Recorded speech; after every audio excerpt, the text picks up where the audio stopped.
काव्या बड़ी बड़ी आंखों वाली और लंबी छोटी वाली एक प्यारी बच्ची एक छोटे से गांव में रहती थी जो एक नदी के किनारे बसा हुआ था। उसके दिन क्रिकेट की आवाज, चमेली के फूलों की खुशबू और दादी माँ के प्यार से भरे होते थे। हर शाम जैसे ही सूरज ढलता था, काव्या अपनी दादी के पास बैठ जाती थी, कहानी सुनने के लिए बेताब। दादी की कहानियां जादू, रहस्य और पुरानी पीढ़ियों के ज्ञान से भरी होती थीं। दादी की आवाज काव्या को दूर देशों में ले जाती थी, जहां बहादुर हीरो और चालाक राजकुमारियां होती थीं। काव्या बड़े ध्यान से सुनती थी, उसकी कल्पना हर शब्द के साथ उड़ान भरती थी। ये कहानियां साहस, दयालुता और खुद पर विश्वास करने का पाठ थीं। वे काव्या के दिल में आश्चर्य के बीज बोती थीं, उसके सपनों को आकार देती थीं। काव्या अपनी दादी के साथ इन पलों को संजोती थी, उनकी उपस्थिति की बुद्धिमत्ता और गर्मजोशी को सोखती थी। कहानियां उसका हिस्सा बन गईं, उसकी आत्मा में रोमांच की चिंगारी जगाई। वह अक्सर सोचती थी कि क्या दादी की कहानियों का जादू असली दुनिया में मौजूद हो सकता है। उसे क्या पता था कि एक दिन वह खुद एक साहसिक यात्रा पर निकलेगी। दादी मां की आवाज धीमी हो गई जब उन्होंने खोई हुई आत्माओं की लालटेन के बारे में बताया, जो भूले हुए जादू का एक अवशेष था। उन्होंने उस समय के बारे में बताया जब गांव अंधेरे में डूबा हुआ था, एक रहस्यमय शक्ति से ग्रस्त था जिसने ग्रामीणों की खुशी चुरा ली थी और उनकी आत्माओं को लालटेन में कैद कर दिया था। उन्होंने कहा, लालटेन एक प्राचीन मंदिर के खंडहर में गहरे छिपी हुई थी, जिसकी रक्षा एक छायादार व्यक्ति करता था, जिसे छाया रक्षक के नाम से जाना जाता है। दादी माँ ने बताया कि छाया रक्षक ग्रामीणों के डर और दुखों को खाता था, हर गुजरते दिन के साथ मजबूत होता जाता था। उसने खोई हुई आत्माओं को लालटेन के अंदर फंसा कर रखा, उनकी ऊर्जा का उपयोग गांव पर अपने अंधेरे शासन को बनाए रखने के लिए किया। आत्माओं को मुक्त करने और गांव में प्रकाश वापस लाने का एकमात्र तरीका हार्टस्टोन को ढूंढना था, एक जादुई रत्न जो छाया रक्षक की लालटेन पर पकड़ तोड़ सकता था। किंवदंती के अनुसार हार्टस्टोन मंदिर के भीतर कहीं छिपा हुआ था, प्राचीन पहेलियों और रहस्यमय परीक्षणों द्वारा संरक्षित।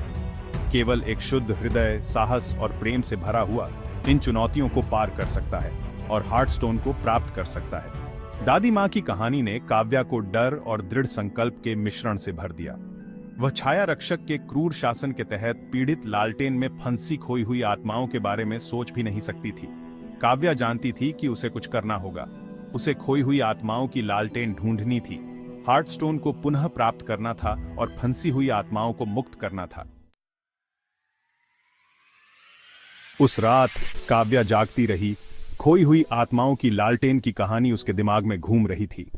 फंसी हुई आत्माओं की तस्वीर, अंधेरे में गूंजती उनकी चीखें उसके विचारों को सताती रहीं। वह जानती थी कि जब तक वह उनकी मदद के लिए कुछ नहीं कर लेती, तब तक उसे चैन नहीं मिलेगा। नए संकल्प के साथ काव्या ने प्राचीन मंदिर को खोजने और खोई हुई आत्माओं को मुक्त करने के लिए एक खोज शुरू करने का फैसला किया। जैसे ही भोर की पहली किरणों ने क्षितिज को चूमा, काव्या अपने घर से बाहर निकल गई। उसका दिल उत्साह और भय के मिश्रण से धड़क रहा था। उसने एक छोटे से बैग में कुछ खाना और पानी पैक किया और अपनी सो रही दादी को चुपचाप अलविदा कहकर वह पुराने मंदिर की ओर चल पड़ी। मंदिर का रास्ता कांटेदार झाड़ियों और घुमावदार रास्तों से भरा हुआ था, लेकिन काव्या आगे बढ़ती रही। उसका दृढ़ संकल्प उसके हर कदम को बढ़ावा दे रहा था। रास्ते में उसका सामना जिज्ञासु प्राणियों से हुआ। पेड़ों से झूलते बंदरों का एक परिवार, एक शाखा पर बैठा एक बुद्धिमान बूढ़ा उल्लू और एक चंचल धारा जो हवा में रहस्य बुदबुदाती थी। हर मुलाकात एक संकेत लगती थी, ब्रह्मांड से एक कोमल धक्का जो उसे अपनी यात्रा जारी रखने के लिए प्रोत्साहित करता था। वह मंदिर के जितना करीब पहुंचती गई, उतना ही उसे प्रत्याशा का एहसास होता गया, एक एहसास कि वह सही रास्ते पर है। जैसे ही वह पुराने मंदिर के खंडहर के पास पहुंची, हवा एक प्राचीन ऊर्जा से भर गई। समय के साथ जीर्ण शीर्ण और लताओं से ढंके हुए पत्थर के खंभे मूक प्रहरियों की तरह खड़े थे, जो भीतर के रहस्यों की रक्षा कर रहे थे। भाग 4, लालटेन की फुसफुसाहट। काव्या मंदिर की टूटी हुई दीवारों के अंदर कदम रखती है। उसका दिल उसकी छाती में धड़क रहा है।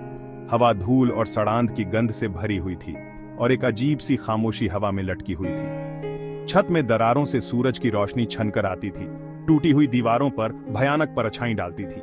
जैसे ही उसने मंदिर में गहराई से प्रवेश किया, उसने एक छिपे हुए कक्ष से एक हल्की चमक निकलती हुई देखी। काव्या सावधानी से कक्ष के पास पहुंची। उसका हाथ कांप रहा था जब उसने भारी लकड़ी का दरवाजा खोला। अंदर उसने खोई हुई आत्माओं की लालटेन को एक चबूतरे पर रखा हुआ पाया। लालटेन एक नरम ईथर प्रकाश से स्पंदित हो रही थी और उसके कांच के आवरण के भीतर काव्या घूमती हुई धुंध और फंसी हुई आत्माओं की फीकी फुसफुसाहट देख सकती थी। इस दृश्य ने उसकी रीढ़ की हड्डी में कंपकंपी भेज दी, लेकिन वह अपनी जगह पर खड़ी रही। उसकी आंखें लालटेन पर टिकी रहीं। काव्या लालटेन को छूने के लिए पहुंची और जैसे ही उसकी उंगलियां ठंडे कांच से छू गईं, उसने अपने माध्यम से ऊर्जा का एक झोंका महसूस किया। फुसफुसाहट तेज हो गई और वह जानती थी कि उसे हार्टस्टोन ढूंढना है, खोई हुई आत्माओं को मुक्त करने की कुंजी। भाग 5। राजू और हार्टस्टोन। फुसफुसाहट और दर्शनों के भंवर के भीतर एक छवि बाहर खड़ी थी, एक शरारती मुस्कुराहट और चमकदार आंखों वाला एक युवा लड़का। काव्या ने उसे तुरंत पहचान लिया। यह राजू था, उसका छोटा भाई जो सालों पहले गायब हो गया था। गांव ने उसके खोने का शोक मनाया था, ये मानते हुए कि वह जंगल में बहुत दूर भटक गया था और अपना रास्ता भूल गया था। लेकिन अब काव्या ने उसे लालटेन के भीतर फंसा हुआ देखा। उसकी आंखें मदद की एक हताश याचना से भरी हुई थीं। राजू को लालटेन के भीतर फंसा हुआ देखकर काव्या का दृढ़ संकल्प और भी मजबूत हो गया। वह जानती थी कि उसे न केवल खोई हुई आत्माओं को मुक्त करने के लिए, बल्कि अपने भाई को घर वापस लाने के लिए भी हार्टस्टोन ढूंढना होगा। ऐसा लग रहा था कि लालटेन के भीतर की फुसफुसाहट उसका मार्गदर्शन कर रही है, उसे मंदिर में गहराई तक ले जा रही है, उस छिपे हुए कक्ष की ओर जहां हार्टस्टोन सुरक्षित रखा हुआ था। कक्ष जटिल पहेलियों और जागादकों की एक श्रृंखला द्वारा संरक्षित था। प्रत्येक काव्या की बुद्धि और साहस का परीक्षण कर रहा था। उसने दर्पणों की एक भूल भुलैया के माध्यम से नेविगेट किया, प्राचीन गोलियों पर गूढ़ शिलालेखों को समझा और यहां तक कि एक छिपे हुए मार्ग की रक्षा करने वाले मंदिर के बंदरों के एक शरारती समूह को भी मात दी। हर चुनौती से पार पाने के साथ काव्या ने आत्मविश्वास का अनुभव किया, एक एहसास कि वह सफल होने के लिए नियत थी। अंत में अनंत काल की तरह लगने के बाद काव्या कक्ष के केंद्र में पहुंच गई। वहां एक मखमली कुशन पर टिका हुआ हार्टस्टोन था, एक शानदार रत्न जो एक गर्म सुनहरी रोशनी से स्पंदित हो रहा था। भाग 6। छाया रक्षक का सामना। जैसे ही काव्या ने हार्टस्टोन के लिए पहुंचाया, कक्ष में एक भयानक हंसी गूंज उठी। परछाई नाचती और घूमती रहीं, एक खतरनाक आकृति में मिल गई। छाया रक्षक। वह लंबा और दुबला पतला था, अंधेरे में लिपटा हुआ था। उसकी आंखें एक भयानक लाल चमक से जल रही थीं। उसने भय और निराशा की आभा बिखेरी और काव्या ने ठंड की एक लहर को अपने ऊपर छाते हुए महसूस किया। तुम मेरे क्षेत्र में घुसपैठ करने की हिम्मत करती हो, छोटी लड़की? छाया रक्षक ने फुफकारते हुए कहा। उसकी आवाज सूखे पत्तों की सरसराहट जैसी थी। खोई हुई आत्माओं की लालटेन मेरी है और इसकी शक्ति जल्द ही हमेशा के लिए मेरी हो जाएगी। वह काव्या की ओर झपटा, उसके छायादार पंजे फैल गए, उससे हार्टस्टोन छीनने के इरादे से।